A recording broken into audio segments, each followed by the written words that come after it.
If your salvation rested on you, no one is saved. Let me tell you this. अरे अगर आपका उद्धार आप पर निर्भर करता तो किसी का उद्धार ना होता, मैं बता दूं। Nobody is saved. कोई भी उद्धार नहीं पाता फिर तो। Come on, nobody is saved. Because the Bible says, if you break one law, you have broken the entire law. क्योंकि बाइबल कहती है अगर आपने एक नियम तोड़ दिया व्यवस्था का तो पूरी व्यवस्था तोड़ दी है। Your salvation is not resting on your faithfulness. Your salvation is resting on the faithfulness of Jesus. आपका उद्धार आप कितने विश्वास योग्य हो इस पे निर्भर नहीं है, आपका उद्धार निर्भर है यीशु की विश्वास योग्यता पर। It will take faith to believe what God says, because your senses are going to tell you something else. जो परमेश्वर कहता है उसको मानने के लिए विश्वास की आवश्यकता पड़ेगी, क्योंकि आपकी भावनाएं आपको कुछ और बताएंगी। You have to understand that God loves you, but today I want to talk about this foundation that your sins have been forgiven once and for all. आपको ये समझना है कि परमेश्वर आपसे प्रेम करता है, और मैं आज ये नींव रखना चाहता हूं आपके लिए कि आपके पाप एक बार और हमेशा के लिए क्षमा हो चुके हैं। Amen. Forgiveness is not maintained by your confession. Forgiveness was given because of the blood was shed on your behalf. और वो माफी जो आपको मिली है वो बरकरार नहीं रखी जाती आपके अंगीकारों के द्वारा। आपको माफी एक बार और हमेशा के लिए मिल चुकी है उस बहाए गए लहू के कारण। Just think about this. If you are forgiven until your next sin, are you really saved? अगर आपको माफी आपके अगले पाप तक मिली है तो क्या सच में उद्धार भी हुआ है? If you are saved until you mess up again, and then you lose it again, and then you have to confess to get it back, and then when you mess it up again, and then you lose it, and then you have to say I'm sorry, and then God gives you back, I think the entire life is like this. Say sorry. Sorry. Is this what eternal life is? अगर ये ऐसा ही है कि आपको माफ किया गया अगले पाप तक और पाप किया और उद्धार गवा दिया, फिर सॉरी नहीं बोलोगे तो परमेश्वर वापस उद्धार नहीं देगा, तो वो ऐसा ही है। But you will say, but you don't know, Pastor, I messed up. Do you think God doesn't know it? लेकिन आप कहोगे पास्टर आपको नहीं पता मैंने गलती कर दी। आपको लगता है परमेश्वर को नहीं पता आपने गलती की है?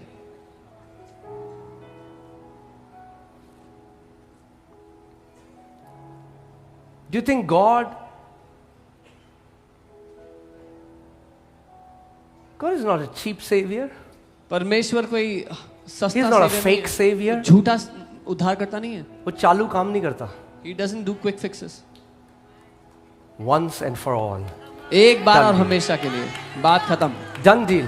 बात खत्म। If your salvation rested on you, no one is saved. Let me tell you this. अरे अगर आपका उद्धार आप पर निर्भर करता तो किसी का उद्धार ना होता, मैं बता दूं। Nobody is saved. कोई भी उद्धार नहीं पाता फिर तो। Come on, nobody is saved. Because का the भी उद्धार ना Bible होता। says, if you break one law, you have broken the entire law. क्योंकि बाइबल कहती है अगर आपने एक नियम तोड़ दिया व्यवस्था का तो पूरी व्यवस्था तोड़ दी है। Your salvation is not resting on your faithfulness. Your salvation is resting on the faithfulness of Jesus. आपका उद्धार आप कितने विश्वास योग्य हो इस पे निर्भर नहीं है, आपका उद्धार निर्भर है यीशु की विश्वास योग्यता पर। जब आप डूब रहे थे, जो आपको बचाने आया, जिसने आपको अपने कंधे में रखा, वही आपको छोड़ तक भी लेकर जाएगा, क्योंकि वो विश्वास योग्य परमेश्वर है। When you were sinking, the one who rescued you, carried you on his shoulders, will carry you to the very shore because he is a faithful God. Amen. If he saves somebody until they mess up again, he isn't a savior.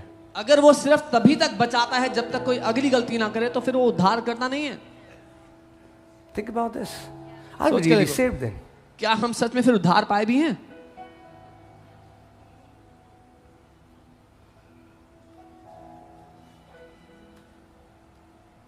Adam sinned, and everybody who is in Adam becomes a sinner. आदम ने पाप किया और हर कोई जो आदम में था पापी बन गया। Whether you confess it or you didn't confess it. चाहे अंगीकार किया हो Because ना you किया were हो। in Adam, क्योंकि आप आदम में थे, you were a sinner.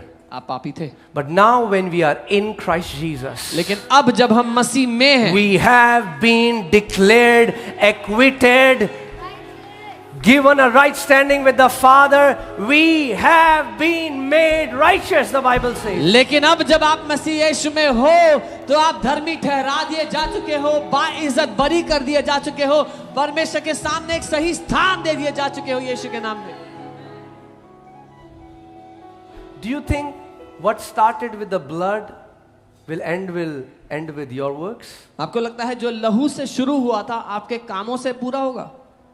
The blood that washed you once is the blood who will keep cleansing you and preserve you blameless until the coming of Lord Jesus Christ of Nazareth. वो लहू जिसने आपको धोकर पवित्र किया वही आपको निर्दोष रखेगा और संभाले रहेगा मसीह के वापस आने तक। Hallelujah. Hallelujah. उसका लहू सूखता नहीं, उसका लहू आज भी गर्म है और आज भी बहता रहता है। वो चश्मा सूखने वाला नहीं है, वो फाउंटेन सूखने वाला नहीं है। His blood does not dry up. His blood is still warm and still keeps you saved. His blood is that fountain that will never dry up.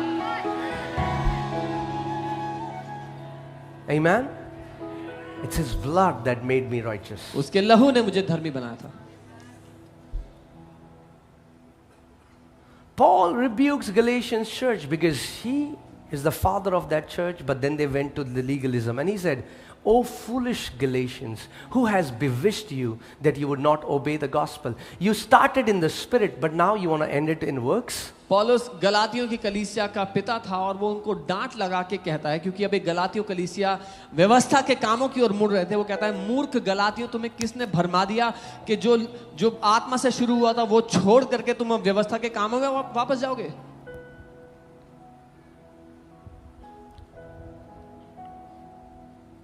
Amen. Many believers' belief system बहुत से विश्वासियों का जो belief system है is wrongly calibrated. वो गलत है अभी, गलत They जगह। think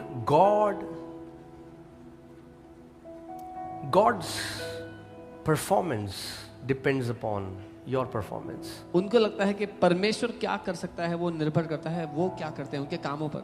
So if you do good things, God is good to you. अगर आप अच्छा करोगे तो परमेश्वर आपके साथ अच्छा रहेगा। If you do bad things, God is bad to you. अगर आप बुरा करोगे तो परमेश्वर बुरा करेगा आपके साथ। God will give you sicknesses to teach you, परमेश्वर He'll बीमारी put देगा you सिखाने के लिए, in weird things. गलत परिस्थितियों में डालेगा। They have never known the Father. उन्होंने कभी पिता को जाना ही नहीं। They are in a dead religion called Christianity, वो एक मरे हुए धर्म में है जिसका नाम ईसाई धर्म है, which is as dead as any other religion. जो उतना ही मरा हुआ है जितना और कोई धर्म मरा हुआ है।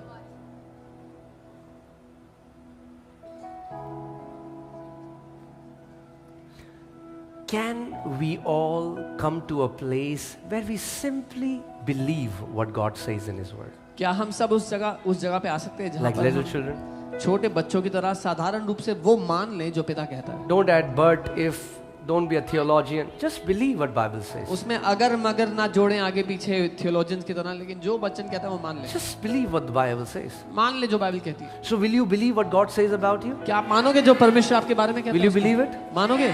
Tell me, is God a liar? क्या परमेश्वर झूठा है? Can God say something and then do something else? क्या परमेश्वर कुछ बोल के कुछ और कर सकता Are you है? sure?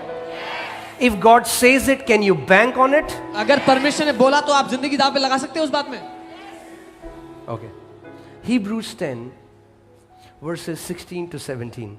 इब्रानी 10 उसका 16 से 17। This is the covenant that I will make with them after those days, says the Lord. I will put my laws into their hearts and in their minds. I will write them, then he adds, their sins and their lawless deeds I will remember no more. इब्रानी 10 उसका 16 और 17 कि प्रभु कहता है कि जो वाचा मैं उन दिनों के बाद उनसे बांधूंगा वह यह है कि मैं अपनी व्यवस्थाओं को उनके हृदय पर लिखूंगा और मैं उनके विवेक में डालूंगा। फिर वह यह कहता है कि मैं उनके पापों को और उनके अधर्म के कामों को फिर कभी स्मरण ना करूंगा। Okay, पर प्रभु कब तक? But Lord, till when? until you confess again. जब तक हम दोबारा अंगीकार ना करें. And again, I'm not saying, see guys, I know people will make a reel out of this as well. मुझे पता है लोग इसमें रील बनाएंगे. I'm not saying that we don't go to our Father and say sorry when मैं we don't act according to our nature.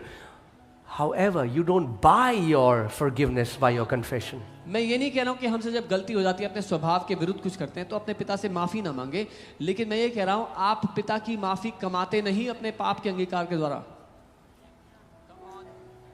I'll tell you that. मैं बताता हूँ. 1 John 1:9. We're going to see it in the right context. पहला यूहन्ना 1 What it meant. सही मुद्दे में देखेंगे इसका क्या अर्थ है. What does it mean? If God says, if God doesn't remember your sins anymore, and you have been washed with the blood, declared righteous, then why do you keep remembering your sins? अगर परमेश्वर आपके अधर्म के कामों को अब याद नहीं रखता और आप धर्मी ठहराए जा चुके, लहू से धोए जा चुके, तो आप अपने पापों को क्यों याद करते हो? अगर शैतान आपके पास आए और बोले ये देख, If the याद है तेरे को? If the devil comes to you and तूने says, 3 साल पहले ये किया था. remember you did this 3 years ago. आप कहना क्या? You're like, what? याद नहीं आ रहा मुझे. I don't remember this. If God says, अगर परमेश्वर ने बोला है I remember their sins no more, why don't you believe it? कि मैं उनके पापों को अब याद नहीं करूंगा, तो क्यों नहीं मान लेते हो? Who remembers your sins? किसको याद है आपके पाप? Devil. शैतान को. Because he's the accuser of the brethren. क्योंकि वो है जो भाइयों पर दोष लगाने वाला कहा He गया. wants to go to God and accuse you. वो- But God says, I don't remember their sins no more. वो परमेश्वर के सामने जाके आप पर दोष लगाना No चाहता more. है, लेकिन So परमेश्वर I कहता have है, a मुझे good याद news नहीं. for you. All your sins have been forgiven. मेरे पास अच्छी खबर है आपके लिए, आपके सारे पाप क्षमा हो चुके हैं.